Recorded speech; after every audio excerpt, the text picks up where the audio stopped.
And welcome back. It is our continuing series, Sleep Well, Breathe Well with Advent. We all know it's important to get a good night's rest, but one very common sleep issue can lead to much more serious problems, even death. And that's exactly what happened to David. Here's his story. You know, I didn't even know I was suffering from sleep apnea until I came in for treatment. I was tired all the time, and it seemed like I never could get enough sleep. I was tired in the morning, tired in the afternoon. I was falling asleep at work, falling asleep at my desk. And I just thought maybe this is what life is like in my mid-50s. But after talking to some other people, I found out that it doesn't have to be this way, and that's what led me to Advent. I thought the care was excellent, from, all the way from the surgeon all the way down to the email confirmations of appointments.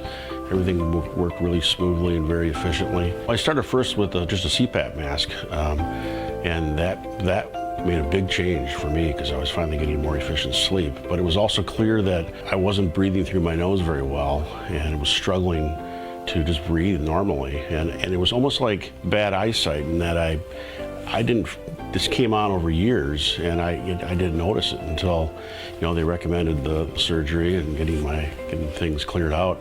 Since the procedure, the quality of my life has changed dramatically.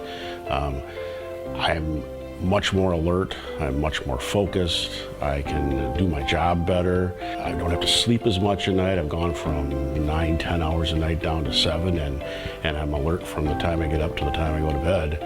And I just find that I'm in just much better state of mind all around.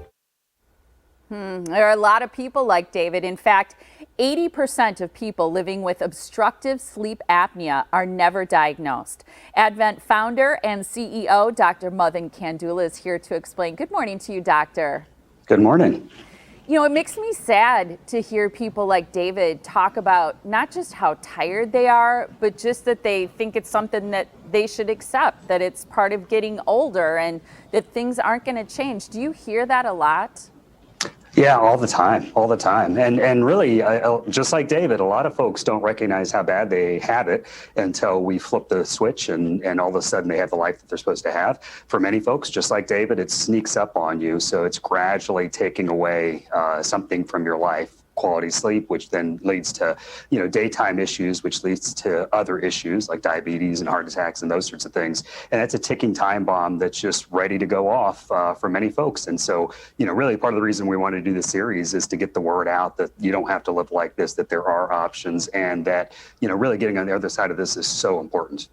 And that's why I appreciate David's story so much, because I think it's something that a lot of people complain of, a lot of people can identify with, whether it's themselves or a partner. And I wonder if there are other warning signs, things that people should be looking for that might be an indication that it's sleep apnea.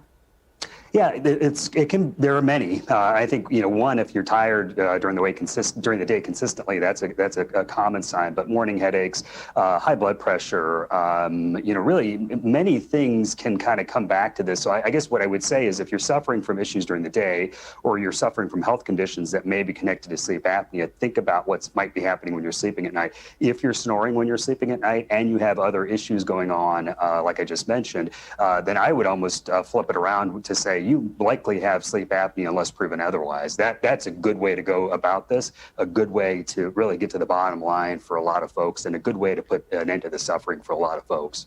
Well, it's interesting too, because I think when you talk about things like high blood pressure, diabetes, heart issues, stroke, even anxiety, people think those are related to completely different things, including just regular aging rather than a sleep issue.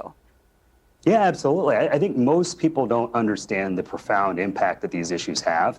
And I think part of the issue is that as a medical community, we've done a poor job of explaining that. I'm here to try to cut through some of that noise and to really reach out to those folks who are suffering and say, there are options, there are things that can be done. This is massively impactful throughout somebody's life. This isn't just a sleep issue. This is a sleep issue that affects somebody's day and night and life and week and month. And it's one of those things that there are few health issues that have such a profound impact on somebody's overall health. Sleep apnea is at the top of that list. I appreciate too in David's story that he shared, okay, he started wearing a CPAP machine and it seemed that it started to improve. But then he also said that it wasn't until he came to Advent that he realized he had sinus issues. And I wonder if that's also something that you see quite often.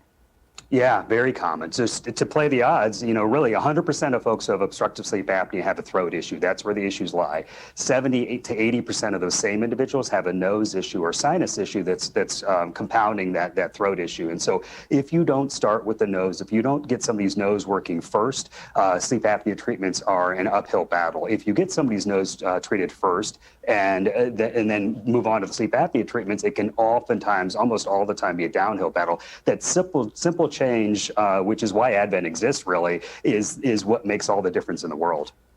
Can all of the solutions or the treatments be done in office to fix these things? Yeah, almost all the time. So, we are aligned with our patients. Patients don't want to go to surgery unless they have to. We are surgeons. We can do surgery if necessary, but we are surgeons who the least likely thing we'll do for somebody is surgery if they have sleep apnea. We'll likely treat them in the office. We have remarkably effective and efficient procedures that take a few minutes. We can do them in the office, get somebody's nose working, and then move on to other treatments if necessary for the sleep apnea. So it's really a very, very patient-friendly approach. And it really just tries to make it as easy as possible for people to do the right thing. And so encouraging to not only get a better night's sleep, but try to avoid some of these other really significant health issues. Doctor, thank you so much for your time today. Thank you. Thanks for having me. Yeah, and thank you to David for sharing his story. You can schedule an appointment online. It just takes 60 seconds. Go to adventknows.com. Most insurances are accepted and no referral is required. Advent has locations in Wauwatosa, Mequon, Oconomowoc, Oak Creek, and Pleasant Prairie.